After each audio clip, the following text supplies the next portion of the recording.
kita semangati untuk terus menggali ilmu. Karena ilmu itu bukan karena melihat keturunan, ya, bukan karena nasab seperti saat ini sedang ribut masalah nasab, ya, nasab habaib sekarang dipertanyakan.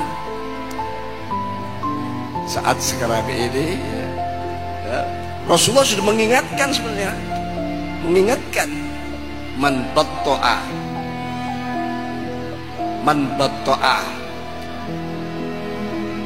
amaluhu lam yarfa nasabuhu. Siapa yang lemah, ya, siapa yang tidak punya semangat, kendor di dalam menggali ilmu, amalnya tidak meniru amalnya para datuk-datuknya. Man batta'a bihi amalu lam yarfa bihi nasabuhu. Nasabnya tidak punya arti, ya. Jadi nasab tidak menentukan, tapi bagaimana istihad, juhud dan istihad kita, siapapun. Konstruksi tentang Habib sebagai keturunan Rasulullah yang sudah berabad-abad terbangun di Indonesia oleh Kiai Imad berusaha untuk dipatahkan. Sudah barang tentu akan banyak orang dan juga mungkin Habib sendiri yang merasa bahwa penelitian Kiai Imad ini mengada-ngada dan ditujukan secara tendensius untuk menyerang pada habaib melalui penelusuran sejarah. Dan jika itu terjadi, maka bantahan pada Kiai Imad harus dituangkan pula dalam bentuk penelitian sejarah tentang keturunan Rasulullah di Nusantara ini. Dari hasil penelitian Kiai Imad ini, atas hadis dan juga kitab-kitab nasab yang primer atau utama, Kiai Imad merasa kesulitan untuk mencari kesinambungan para habib di Indonesia untuk sampai pada Rasulullah karena tidak ditemukannya keterangan tentang rangkaian generasi yang sampai Ali Al-Uraidi.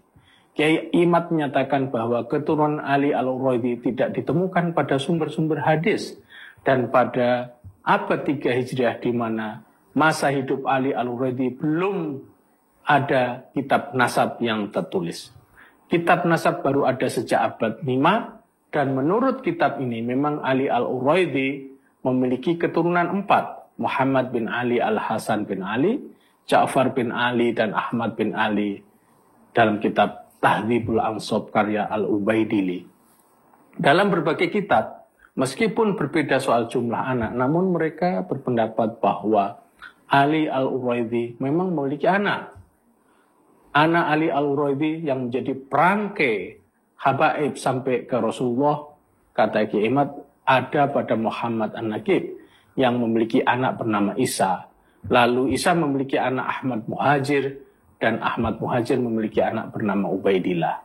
Pada Ubaidillah inilah teka-teki terjadi apakah para habib kita memang benar-benar sampai pada Rasulullah atau tidak.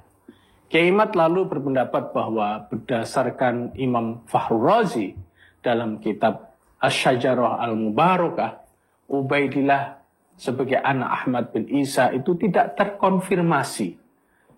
Lebih lanjut Kiai Imad mengatakan bahwa penisbatan Ubaidillah sebagai anak Ahmad tidak bisa dipertanggungjawabkan secara ilmiah karena kitab nasab tertua Tahdzibul Ansab abad 5 dan Asy-Syajarah Al-Mubarakah abad 6 tidak menceritakan Ahmad memiliki anak yang bernama Ubaidillah.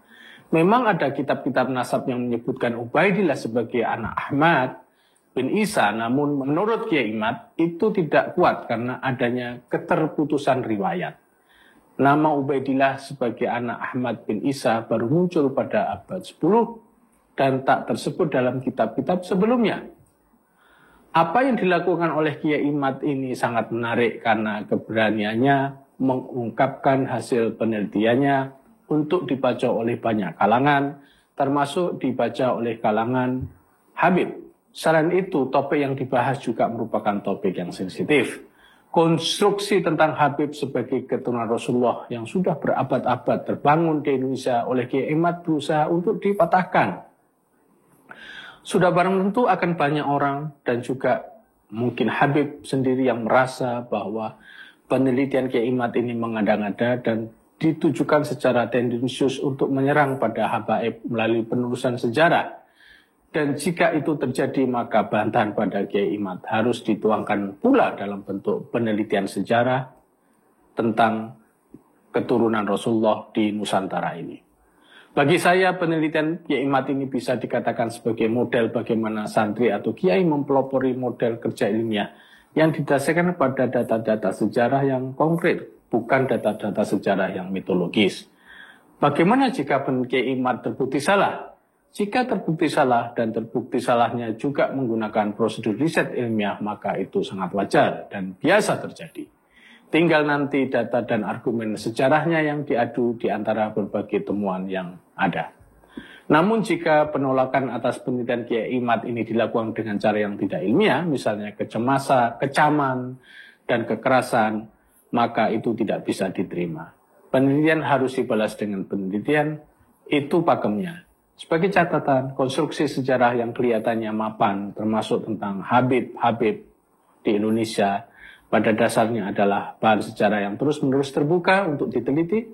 Mereka yang berminat akan mendalami dan meneliti, dan hasilnya bisa saja berbeda dari sejarah yang mapan. Demikian, wassalamualaikum warahmatullahi wabarakatuh.